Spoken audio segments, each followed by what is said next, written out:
Perlu saya jelaskan dulu sedikit.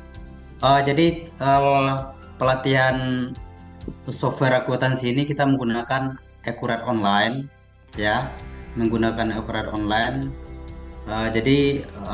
Di pelatihan ini teman-teman semua sudah menerima materinya. Materinya kita tentang eh, akuntansi perusahaan dagang. Kemudian ada case kita buat di sana, ada case untuk jasanya juga gitu. Ya, jadi materi semua sudah dapat ya. Ya, oke, ini kita langsung masuk ya. Kita langsung masuk di pembahasan. Perlu sering latar belakang nggak ini ya? Perlu nggak teman-teman tahu latar belakang saya? Perlu ya? Boleh, Pak. Suaranya? Boleh, Pak. Boleh. Boleh ya? Jadi eh, sebelumnya saya perkenalkan, nama saya Roli Hidayat ya. Sebelumnya saya sudah bekerja lebih kurang 15 tahun ya, 15 tahun di bidang akuntansi ya. Terakhir saya bekerja sebagai accounting manager di salah satu perusahaan ekspor komoditi, ekspor kopi ya, ekspor komoditi di Kota Medan ya, di Medan. Itu tepatnya di Jalan Kompos ya, kilometer 12. Namanya PT Sari Makmur Tunggal Mandiri ya. Beberapa pengalaman kerja saya di sebelumnya, kita pernah kerja di sebagai accounting manager juga terakhir di grup usaha namanya Maar Group di daerah Aceh ya.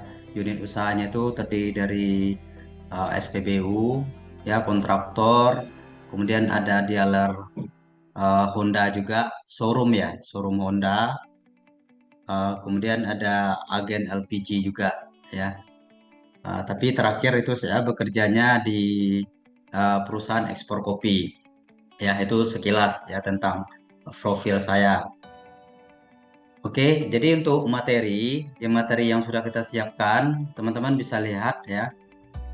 Di sini kita ya perusahaan yang bergerak di bidang distributor AC ya, air conditioner ya. Nama perusahaannya PT Indo Sepakat Jaya yang beralamat di Jalan Tangerang, Banten. Ya, sudah ya? Sudah, Pak. Halo, sudah ya? Sudah. Nah, jadi kita langsung masuk di enggak apa? Udah ya? Masuk di coba gratis ya. Coba gratis ya. Oke. Baru teman-teman isi datanya, nama, email, ya, nomor handphone, kemudian isikan passwordnya, ya, nama lengkap, email, ya, nomor handphone, password. Kemudian ini posisi kalau data saya udah ada listnya. Jadi kemudian ada tambah data setelah teman-teman login, ya. Setelah teman-teman berhasil login, posisi halaman utama teman-teman itu kosong ya. Kemudian klik tambah data ya, tambah data usaha di sini. Ya, kemudian kita beli di sini kategori usahanya ya. Di sini kategori usahanya produsen, distributor, grosir, retail.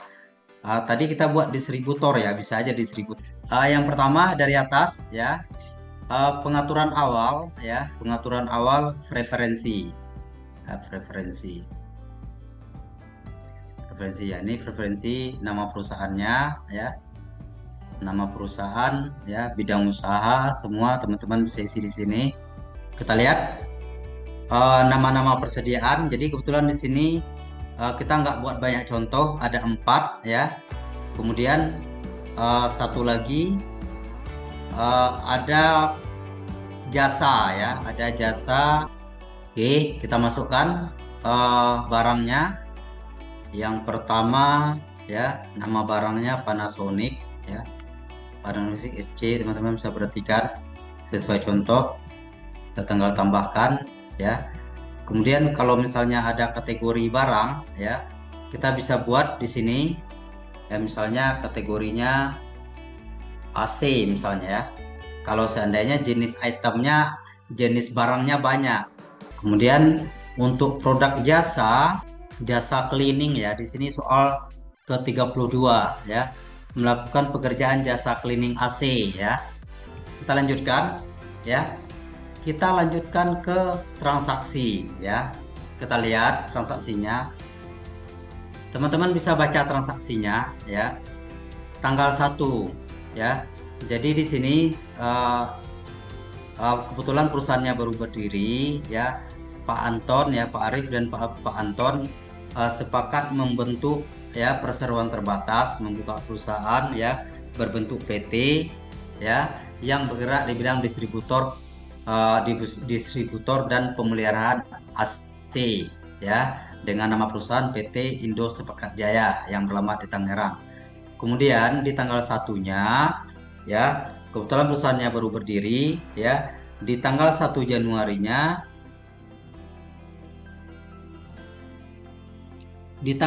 Januarinya dibayar biaya notaris ya untuk ya biaya notaris untuk akte ya, untuk pembuatan akte pendirian perseroan ya dengan menggunakan uang pribadi Pak Arif ya. Pertanyaannya kenapa uang pribadi Pak Arif ya? Karena perusahaan belum membuka rekening ya, karena baru membuka perusahaan ini sering terjadi ya. Dibuka dulu menggunakan uang pribadi salah satu calon pemegang saham ya. Oke. Ya, kita simpan jurnalnya ya. Dari sini kita kalau mau lihat laporannya, kita lihat neracanya ya. Teman-teman bisa perhatikan, lihat neracanya Januari ya. Oke, kita lihat ya. Yang sudah ada itu ya laporannya ya, utang, kemudian ada laba tahun ini ya. Kenapa laba tahun ini? Karena posisinya kita catatnya ke beban ya. Jadi posisinya masuknya ke laba rugi ya. Ada juga sebagian perusahaan biaya praoperasional itu disusutkan atau dibebankan biayanya setiap bulan ya, tidak langsung menjadi beban ya. Tapi sebenarnya itu salah. Yang namanya biaya izin, biaya notaris itu harus langsung kita catat ke posisi beban ya, karena dia memang beban gitu ya. Lanjut, kita masukkan transaksi berikutnya. Di tanggal 1 pembukaan rekening bank ya, rekening bank Bank Mandiri atas nama PT ya, rekening bank Mandiri atas nama PT ya, menggunakan uang pribadi Bapak Arif ya, nilainya 1 juta. Ini transaksi pertama, transaksi kedua.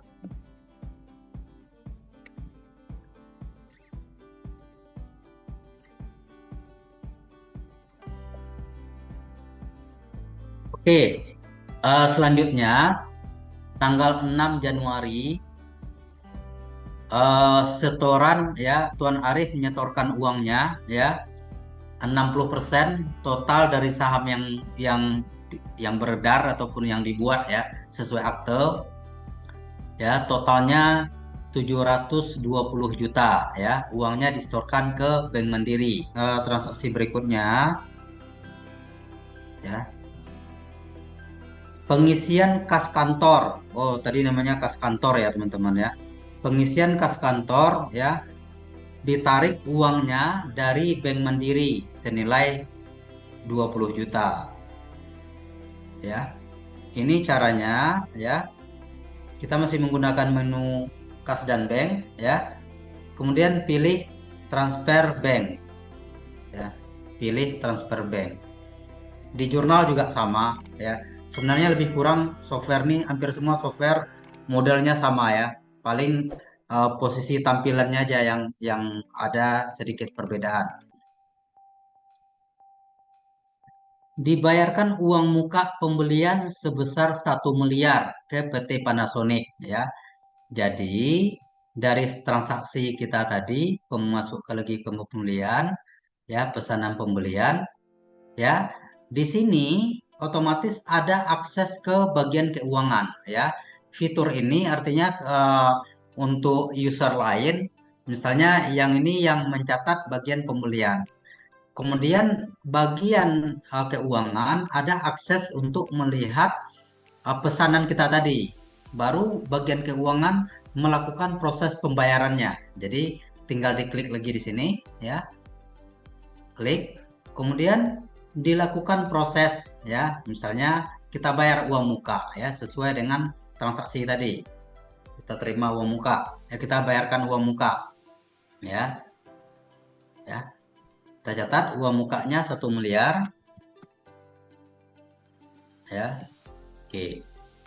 Uang mukanya ini apakah uh, include pajak ya? Kalau kalau include pajak, teman-teman klik include pajak ya. Kalau kena pajak, ya kan, teman-teman klik di sini ya. Ataupun totalnya termasuk pajak ya, teman-teman klik di sini ya. Ini kita kosongkan aja, misalnya ini hanya sekedar uang muka ya, tidak ada hubungannya ke pajak ya. Tinggal kita langsung proses ya. Kita masukkan misalnya kode uang mukanya 01 0601 misalnya ya, 23. Ini tanggal 6 ya, tanggal yang sama. Oke. Baru kemudian dilakukan proses pembayarannya. Ini masih di formulir ya teman-teman ya. Formulir uang muka baru dilanjutkan ke pembayaran.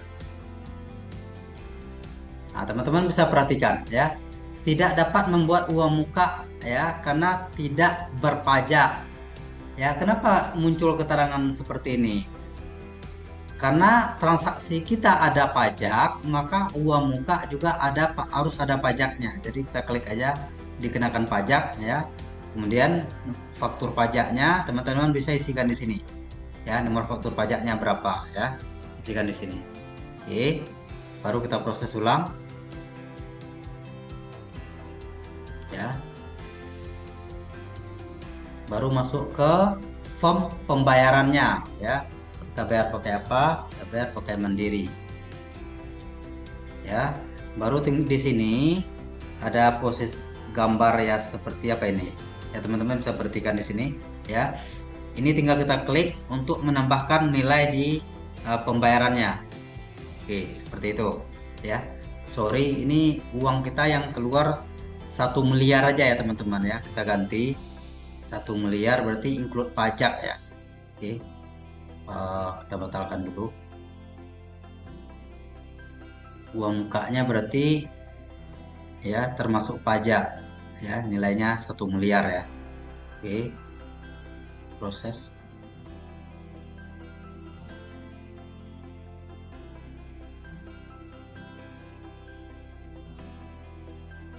Taruh. Oke, kita proses ya. Total termasuk pajak. Oh, sorry. Karena kita pilih pajak tadi, di sini memang harus totalnya termasuk pajak, teman-teman ya. Oke, kita lanjutkan aja proses. Jadinya kita membayarnya ada PPN-nya ya, teman-teman. Ya, ada PPN-nya. Oke, ada PPN-nya. Jadi totalnya jadi 1 miliar 110 juta ya. Masukkan Mandiri. Oke, tanggal 1 bulan 6. Ini bisa dicatat di sini keterangannya. Pembayaran uang muka ya, muka pembelian ke PT Panasonic. Oke, tinggal kita simpan. Oke. Ini kita tambahkan keterangannya ya. Belum termasuk pajak ya. Oke. Di tanggal 2 di tanggal 7 ya, pembelian ATK menggunakan kas kantor teman-teman ya. Jadi kita catat ya. Pembelian artinya kita menggunakan modul kas dan bank masuk ke pembayaran ya. Ini kebetulan sudah terlalu banyak yang dibuka, kita tutup aja ya. Kita tutup ya. Ini kita tutup, pemasok kita tutup ya. Kemudian daftar laporan boleh kita tutup biar jangan terlalu banyak. Oke. Baru masuk ke kas dan bank ya, masuk ke pembayaran ya.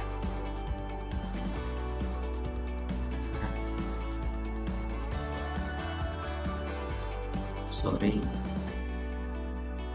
ya, terlalu banyak yang dibuka ya. Dari menu kas dan bank ya, masuk ke pembayaran, baru klik tambah di sini ya.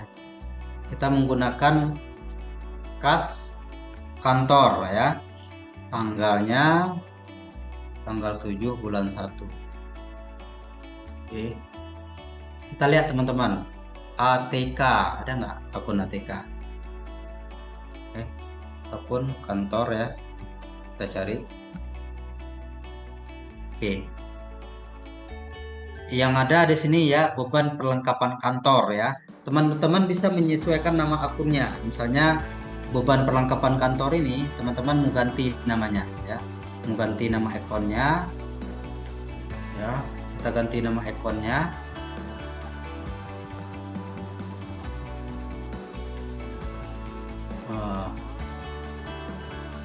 Perlengkapan kantor ya. Ya, ini kita bisa ganti namanya ya. Beban perlengkapan, misalnya kita ganti namanya beban perlengkapan dan alat tulis kantor misalnya ya. Perlengkapan dan alat tulis kantor kita simpan ya.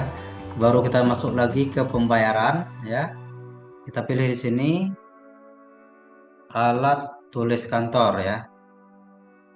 Oke, kita masukkan transaksinya ya, 877.500 ya. 877.500. Yang perlu teman-teman perhatikan di sini, ketika kita masuk di menu kas dan bank, itu tidak ada proses berikutnya ya. Berbeda dengan tampilan menu penjualan dan pembelian. Pasti di sini ada tampilan proses ya. Tapi kalau menu kas dan bank ya, kalau menu kas dan bank ini ketika kita simpan, artinya ini langsung ke langsung tercatat di akun pengeluaran, langsung tercatat pengeluaran beban kita ya. Tidak ada proses di sini ya. Kecuali kita misalnya mau melakukan pembayaran gaji, baru bisa kita ambil pencatatan pembayarannya ya, pencatatan gajinya kita tinggal ambil di sini ya. Oke, kita simpan nama transaksinya ini. Oke, kita simpan. Oke ya. Kalau teman-teman melihat laporannya lagi, boleh kita buka laporannya, laporan keuangan neraca ya. Kita pilih tanggal ini langsung juga ada masalah karena transaksi berikutnya kan belum ada ya. Oke, tampilannya seperti ini itu ya. Nah, ini ada uang muka kita 1 miliar ya. Uang muka itu posisinya di uang muka itu menjadi kelompoknya itu utang usaha ya teman-teman ya. Kenapa utang usaha? Ya karena kita baru melakukan memberikan uang muka ya, sementara barang kita belum kita terima ya. Makanya posisinya sama dengan piutang.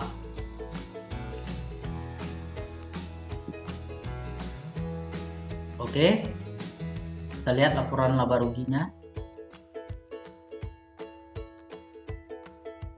Oke, kita tampilkan. Tuh, laporan laba ruginya ya.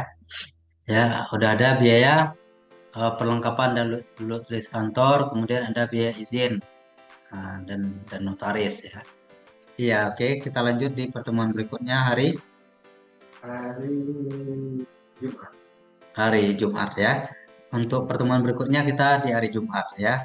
Dan mungkin sekedar info juga ke teman-teman, mungkin di bulan depan teman-teman kalau mau mengakses kita lebih besar ya tentang Excel Pro Accounting, kita akan bekerja sama dengan cakap.com ya, sama dengan ruangguru.com.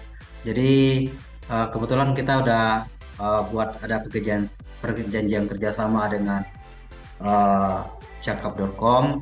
Nanti kita akan mengisi di sana ya beberapa pendidikan vokasi ya, khususnya di bidang akuntansi. Jadi kita nanti ada beberapa pembahasan pembuatan laporan keuangan ya, itu nanti ada sesi-sesinya, perusahaan jasa ya, perusahaan dagang, perusahaan manufaktur. Kemudian juga mungkin dengan beberapa model software, Accurate, Jurnal, kemudian Zaira Accounting, dan mungkin ke depan juga kita akan kerjasama dengan Zero Accounting ke depannya. Ya, mohon doanya teman-teman supaya kita bisa Excel Accounting bisa terus berkontribusi ya bagi teman-teman yang ingin belajar lebih dalam tentang akuntansi dan software akuntansi. Ya, jangan lupa ikutin terus channel kami Excel Accounting supaya tidak ketinggalan info-info berikutnya. Ya, oke, sekian, terima kasih banyak untuk pertemuan kita malam ini. Ya, semoga bisa bermanfaat. Ya.